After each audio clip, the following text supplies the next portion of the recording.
Marvin came home late in the afternoon. He was tired from playing hard, but still very excited. He walked through the gate, past the Redpost. Suddenly, he remembered. Shoes, he said aloud. He felt awful. It seemed as if he was always forgetting something. He sighed. He knew his mom would be mad. She had planned to leave work early just so she could take him shopping. Maybe she forgot too, he thought. He hoped. Lindsay, his little sister, met him at the door. You better hide, she warned. Marvin slowly stepped inside. His mother was standing by the stairs. Her hands were on her hips. So nice of you to come home, she said. Sorry, said Marvin. Sorry? Asked his mother. Is that it? Marvin didn't know what else he could say. I forgot, he said. You won't believe what happened at school today. What was the last thing I said to you before you left this morning? His mother asked. Marvin sighed. You said to come straight home so we could go shopping for shoes, but I left work early so that I would be able to take you, said his mother. I had to rearrange my whole work schedule. Marvin's father came down the stairs. Don't you ever think about others? He asked. It was 2 against 1. Lindsay, Jacob, and your mother sat around waiting for you, his father said. Don't you think they had better things to do? I'm sorry, Marvin said again. I forgot all about it, but you won't. We finally left without you, said his mother. Now I'm going to have to take you to the store tomorrow, which means rearranging my whole schedule again. I can wear my old shoes, Marvin offered.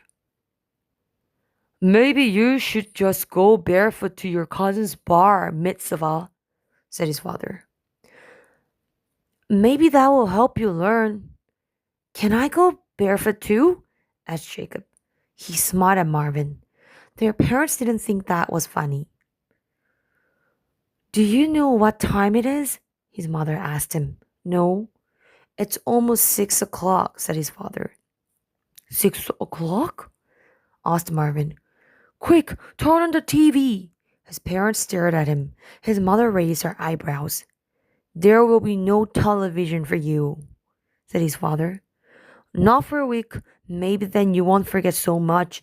Maybe television is destroying your brain. It's not regular television, Marvin tried to explain. No TV, shouted his mother. You care more about television than you do about your own family, accused his father. I don't, said Marvin. But you have to watch. We don't have to watch anything, his mother interrupted.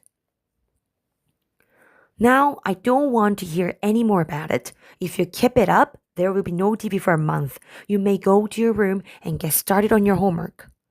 Marvin didn't know what to do. His parents wouldn't listen to him. They thought he was a selfish, rotten TV mush brain.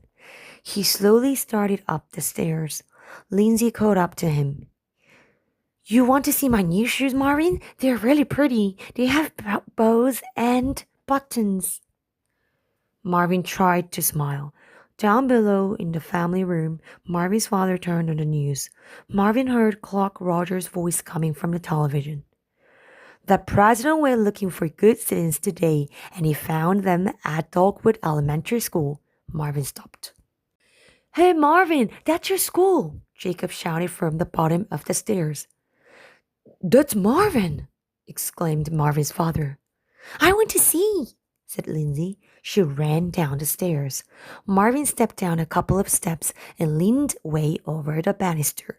She saw himself on TV adding the big numbers. Then he saw the president talking to his class.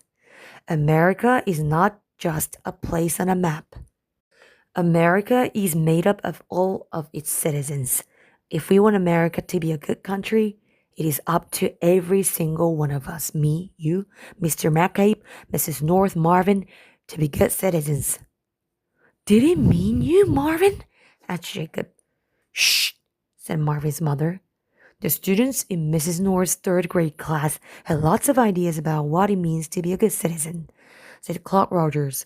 Marvin saw Cassie Papperton on the television. Help people who need help. There's Nick, said Jacob. Don't fight.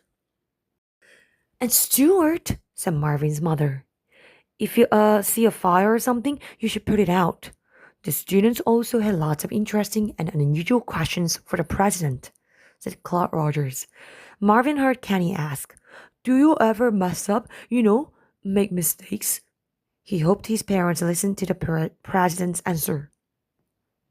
Of course, everybody makes mistakes, and when you're president, you can really mess up big time. But if you're smart, you learn from your mistakes, and you should try to be understanding and forgive other people when they make mistakes. Marvin nearly fell over the banister, but caught himself. The children in Mrs. North's class were very impressed with their visitor, and I think the president was very impressed with the children, said Clark Rogers. There's Marvin, screamed Lindsay. Marvin strained to look. Is there something we should be doing now if we want to be president someday? I think you're already doing it, Marvin. Work hard, listen to your teacher, be a good citizen, all those things we talked about earlier. If you do that, then any one of you, Cassie, Travis, Nick, Passy, might be president someday. Take a good look at this bright young man here. You may be looking at a future president. Marvin's parents looked at Marvin, first on TV, then on the stairs. Maybe he wasn't so bad after all.